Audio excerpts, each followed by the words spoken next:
हिंदू समाज में चैत्र शुक्ल तृतीया का दिन गंगौर पर्व के रूप में मनाया जाता है। गंगौर लोक पर्व होने के साथ साथ रंग बिरंगी संस्कृति का अनूठा उत्सव है। ये पर्व विशेष तौर पर केवल महिलाओं के लिए ही होता है। शिव पार्वती हमारे आराध्य हैं, पूज्य हैं। इस दिन भगवान शिव ने पार्वती जी को तथा पार्वती जी ने समस्त स्त्री समाज को सौभाग्य का वरदान दिया था। इस दिन सुहागिनें दोपहर तक व्रत रखती हैं। महिलाओं नाच गाकर पूजा पाठ कर हर्षोल्लास से ये त्योहार मनाती हैं। कैसे करें गंगौर व्रत? चैत्र कृष्ण पक्ष की एकादशी को प्रातः स्नान करके गीले वस्त्रों में ही रहकर घर के ही किसी पवित्र स्थान पर लकड़ी की बनी टोकरी में जवारे बोना चाहिए। इस दिन से विसर्जन तक व्रती को एकासना एक समय भोजन रखना चाहिए। इन जवारों को ही देवी गौरी और शिव या ईश्वर का रूप माना जाता है। जब तक गौरी जी का विसर्जन नहीं हो जाता करीब 8 दिन तक प्रतिदिन दोनों समय गौरी जी की विधि विधान से पूजा कर उन्हें भोग लगाना चाहिए। गौरी जी की स्थापना पर सुहाग की वस्तुएं जैसे कांच की चूड़ियां, सिंदूर, महावर, मेहंदी, टीका, बिंदी, कंघी, शीशा, काजल आदि चढ़ाई जाती हैं। सुहाग की सामग्री को चंदन, अक्षत, धूप, दीप, नैवेद्य आदि से विधिपूर्वक पूजन कर गौरी को अर्पण किया जाता है। इसके पश्चात गौरी जी को भोग लगाया जाता है। भोग के बाद गौरी जी की कथा कही जाती है। गंगौर पर्व और व्रत पूजन की पौराणिक व्रत कथा। कथा सुनने के बाद गौरी जी पर चढ़ाए हुए सिंदूर से विवाहित स्त्रियों को अपनी मांग भरनी चाहिए। कुंवारी कन्याओं को चाहिए कि वे गौरी जी को प्रणाम कर उनका आशीर्वाद प्राप्त करें।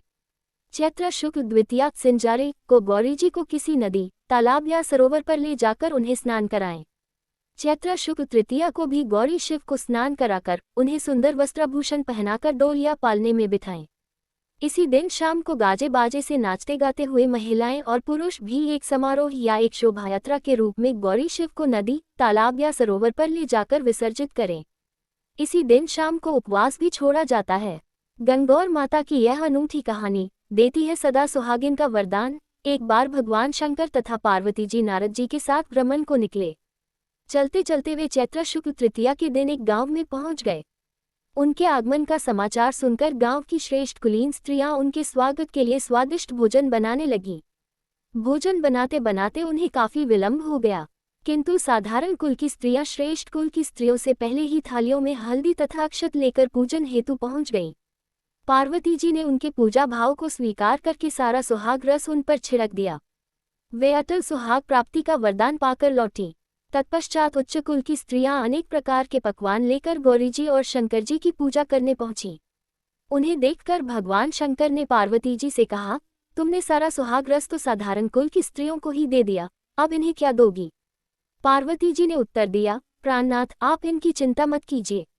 उन स्त्रियों को मैंने केवल ऊपरी पदार्थों से बना रस दिया है, परंतु मैं इन उच्च कुल की स्त्रियों को अपनी उंगली चीरकर अपने रक्त का सुहाग रस दूंगी। ये सुहाग रस जिसके भाग्य में पड़ेगा वह तन मन से मुझ जैसी सौभाग्यशाली हो जाएगी। जब स्त्रियों ने पूजन समाप्त कर दिया तब पार्वती जी ने अपनी उंगली चीरकर उन पर छिड़क दिया तथा जिस पर जैसा छींटा पड़ा उसने वैसा ही सुहाग पा लिया। तत्पश्चात भगवान शिव की आज्ञा से पार्वती जी ने नदी तट पर स्नान किया और बालू की शिव मूर्ति बनाकर पूजन करने लगी। पूजन के बाद बालू के पकवान बनाकर शिव जी को भोग लगाया। प्रदक्षिणा करके नदी तट की मिट्टी से माथे पर तिलक लगाकर 2 कण बालू का भोग लगाया। इतना सब करते करते पार्वती को काफी समय लग गया। काफी देर बाद जब वे लौटकर आई तो महादेव जी ने उनसे देर से आने का कारण पूछा। उत्तर में पार्वती जी ने झूठ ही कह दिया कि वहां मेरे भाई भावज आदि मायके वाले मिल गए थे, उन्हीं से बातें करने में देर हो गई। परंतु महादेव तो महादेव ही थे, वे कुछ और ही लीला रचना चाहते थे। अतः उन्होंने पूछा, पार्वती, तुमने नदी के तट पर पूजन करके किस चीज का भोग लगाया था और स्वयं कौन सा प्रसाद खाया था? स्वामी, पार्वती जी ने पुनः झूठ बोल दिया, मेरी भावज ने मुझे दूध भात खिलाया, उसे खाकर मैं सीधी यहाँ चली आ रही हूँ। ये सुनकर शिवजी भी दूध भात खाने के लालच में नदी तट की ओर चल दिए। पार्वती जी दुविधा में पड़ गईं। तब उन्होंने मौन भाव से भगवान भोले शंकर का ही ध्यान किया और प्रार्थना की, हे भगवान, यदि मैं आपकी अनन्य दासी हूँ तो आप इस समय मेरी लाज रखिए। ये प्रार्थना करती हुई पार्वती जी भगवान शिव के पीछे पीछे चलती रहीं। उन्हें दूर नदी के तट पर माया का महल दिखाई दिया। उस महल के भीतर पहुंचकर वे देखती हैं कि वहां शिवजी के साले तथा सलहज आदि सपरिवार उपस्थित हैं। उन्होंने गौरी तथा शंकर का भावभीना स्वागत किया। वे 2 दिनों तक वहां रहे। तीसरे दिन पार्वती जी ने शिव से चलने के लिए कहा, पर शिवजी तैयार नहीं हुए। वे अभी और रुकना चाहते थे। तब पार्वती जी रूठकर अकेली ही चल दी। ऐसी हालत में भगवान शिवजी को पार्वती के साथ चलना ही पड़ा। नारद जी भी साथ साथ चल दिए। चलते चलते वे बहुत दूर निकल आए। उस समय भगवान सूर्य अपने धाम पश्चिम को पधार रहे थे। अचानक भगवान शंकर पार्वती जी से बोले, मैं तुम्हारे मायके में अपनी माला भूल आया हूँ। ठीक है, मैं ले आती हूँ, पार्वती जी ने कहा और वे जाने को तत्पर हो गईं, परंतु भगवान ने उन्हें जाने की आज्ञा न दी और इस कार्य के लिए ब्रह्मपुत्र नारद जी को भेज दिया। लेकिन वहां पहुंचने पर नारद जी को कोई महल नजर नहीं आया। वहां तो दूर दूर तक जंगल ही जंगल था जिसमें हिंसक पशु विचर रहे थे। नारद जी वहां भटकने लगे और सोचने लगे कि कहीं वे किसी गलत स्थान पर तो नहीं आ गए। मगर सहसा ही बिजली चमकी और नारद जी को शिवजी की माला एक पेड़ पर टंगी हुई दिखाई दी।